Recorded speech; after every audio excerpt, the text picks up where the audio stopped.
where do you even start with this? Liverpool have just won the game 3-2. Engamo has just come on and scored the winner. He's 16. He is 16 on his debut and scored the winner for Liverpool. I don't even know where to turn. Look at the state of me firstly. I apologise. I'm about as red as Bruno Guimaraes' heat map today because he was on fire. I want to talk Newcastle. I want to talk Liverpool as well, obviously. Let me know your thoughts down below. I don't often do these instant match reactions because they get a bit not emotional, a bit unfiltered, I guess. So stay tuned. Szoboszlai was amazing. I mean, let's just reel them off. Szoboszlai was great. Van Dijk was great today. That's it. Liverpool were awful. Liverpool, that is one of the weakest performances I've seen from an Arne Slot side since he joined. It's woeful. Absolutely woeful. Ekatike, by the way, was very good, I've got to say. Liverpool go 1-0 up in the game. Anthony Gordon gets sent off. Absolutely a red card, by the way. It's reckless. It was a stupid decision. It was moronic. He sprints to press Konate, then Alisson, then Van Dijk. He's got momentum behind him. There's clear intent there. You can see the marks down Van Dijk's leg.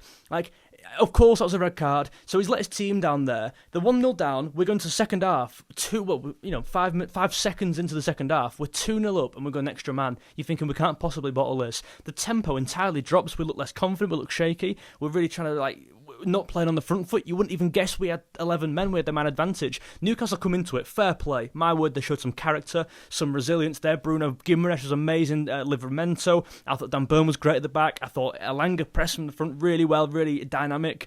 Newcastle deserves something out of that game. And that's the context you need to add to the Engamo moment. In my opinion, it's one of the best moments I've seen as a Liverpool supporter. Excluding semi-finals, finals, like trophies, that's about as good as it gets. A youngster, we've all been bigging up in pre-season. I've done so many vids on here, bigging this guy up, you know what I mean? Is he ready? Is he ready to even play? My word, yeah. Wow, hello.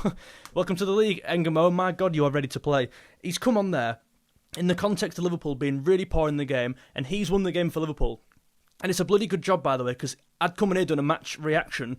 There's nothing to talk about. We were that bad. But Engamo was really spooned us out the shite there. Obviously not just him. I thought Szoboszlai even, for the goal, when he leaves it, he almost got an assist for that. That was so smart. If he'd have taken it then, it's just entirely the wrong choice. He made the right choice and left it for Engamoa. And let's talk about the finish. Everyone's talking about the moment, and rightly so. That is some finish. That's very hard to get a bit of backlift on it and sky it and lean back. And no, first time, bang. What a goal. What a celebration, by the way. Rio Engamoa has been christened, I guess, birthed into the league. That's the wrong phrase. Guys, let me know your thoughts in the community down below. Please get involved in that comment section and leave a like if you're as buzzing as me. Let's try and get 100 likes. 100 like club. Join the club right now. Let's talk Dominic Szoboszlai. We'll come on to the team performance later because it was really, really poor. I think Szoboszlai was one of the shining lights in the game. Listen, he wasn't amazing. He made mistakes like everyone did. But I thought on the whole, if I had to pick out 2 or 3 performances, he would absolutely be in there. A midfield player, number 8, playing out of position, covering for his mate, Bradley Frimpong Gomez. He was the one chosen there. Put in context, he's playing next to Konate, who was god-awful. That was, for me, his second worst performance in a Liverpool shirt, only bettered by the Bournemouth game last week. He's had 2 stinkers back-to-back, and I like Konate, but I do think, he's slipping concentration at times, becoming quite unreliable, I hate to say it, but he definitely is. I've got the mistake kind of prone thing coming into his game. So Szoboszlai's playing next to that, and he's put up an unbelievable performance there. Physical, he's given a bit serious Gerrard vibes, Istanbul, finishing the game at right back Gerrard in that game. Szoboszlai was doing that, got the legs, the power in those legs, going through players, matching their physicality. I thought he did really well on Harvey Barnes, took his number certainly.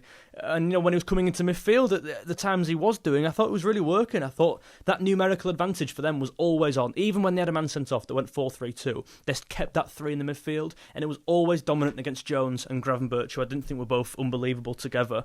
But when Szoboszlai did come in there, you noticed a bit of strength and a bit of solidity. I would have liked some more progression from the midfield. I mean, I say some more, a lot more.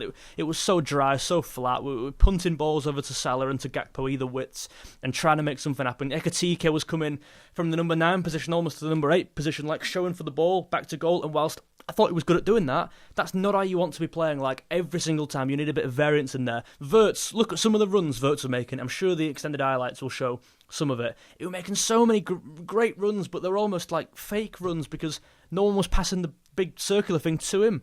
And I just thought Wirtz would get bashed after that game because he didn't score, didn't get an assist, wasn't amazing when he was on the ball. But I just thought off it. It was really, really good, I've got to say. And listen, Liverpool should be good off the ball with a numerical advantage with an extra man. But we weren't. Aside from him, the press was really disjointed, I thought, in my opinion. I thought Gakpo and Salah were pinned back too far. And when you're playing against 10 men, that should not be happening. I thought Salah went missing. I thought Gakpo had his moments, but ultimately couldn't get going. I thought Kirkez was really, really sloppy, really, really lackadaisical. The goal for Bruno Guimaraes, Kirkez is trying to shield him instead of going for the ball. I mean, was that the right choice? I don't know. I think he's too slow. I think he needs to sharpen up. I've got to say, like, in terms of atmospheres, by the way, they've built the atmosphere for you there. I don't think he really bounced off it, I've got to say. I think other players did more so. Gravenberch put in a few challenges. I think he might be lucky to stay on the pitch. I need to see that again. Certainly Konate, I think, should have been sent off, but what do I know? So Kirkez, I think, needs, to up his game, I've got to say. I think he's not actually impressed me so far. In pre-season, he was okay, but them 2 games of the season, he's not been very good in my opinion. Let's talk Van Dijk. Immense. Van Dijk was immense, and I think naturally when the guy next to him, Konate, and the guy next to him, Kirkez, has a really poor game, you naturally go, well, Van Dijk must have had a bag. No, he didn't at all. Van Dijk was so solid today. In the air, he must have not lost a duel today. I thought it was impressive, especially when Gordon was on the pitch. I think Gordon he's always one of them players who's alive and he's always keeping the game going, right? And he keeps you on your toes, and I think, Jesus Christ, he did that in the literal form of taking Van Dijk out. But I just thought when he was on the pitch, Van Dijk was really alert to him, really nullified Gordon. And when he wasn't, I think that narrow 2 of Elanga and Barnes, I thought he was the better centre-back of the 2 by absolutely miles. I thought it was dominant. I don't think many mistakes came from his side. I think in midfield it was really messy at times. Gravenberch and Jones tackling each other, too close together than too far apart. There was no real dynamic there. I didn't like those 2 together at all, and I know they're playing against a really tough midfield 3, and Bruno Guimaraes certainly really brought it today. I thought they all did. The physicality we knew was going to be evident, was always going to be there. Newcastle play with that kind of heart on the sleeve, have I made that up? Heart on the sleeve? I might have made that up. But they play with that passion and that integrity, right? And they really showed it today. Certainly Bruno, who was the heart of that midfield. Thought Livramento had a good game. I thought the wingers, but until Barnes, I don't think Barnes had a great game. I thought Elanga did. I thought it was really dynamic, really potent, really direct, trying to get him behind all the time. Konate made a few mistakes, letting Elanga in. Alisson made a couple good saves today. Did he though? He made at least one. I'm thinking of one now. Other than that, I don't think there's too much to write home about. I think I've spoken about every player there, guys. And listen, I'd love to hear back from you. What do you think about that game? I cannot believe we rode that out, to be honest with you. We have come out the other side there unscathed somehow. No injuries. They've had about 4 in the game. We've come out with 3 points and they've come out with none. It's unbelievable. The talk Newcastle give it as well. All week, talking. Will, mate. It's our cup final, mate. We get up for the game, mate. And it almost like the atmosphere went just too far and almost went over the edge, like the past the line. And that Gordon tackle definitely represented that, I guess. It was a really reckless challenge, in my opinion.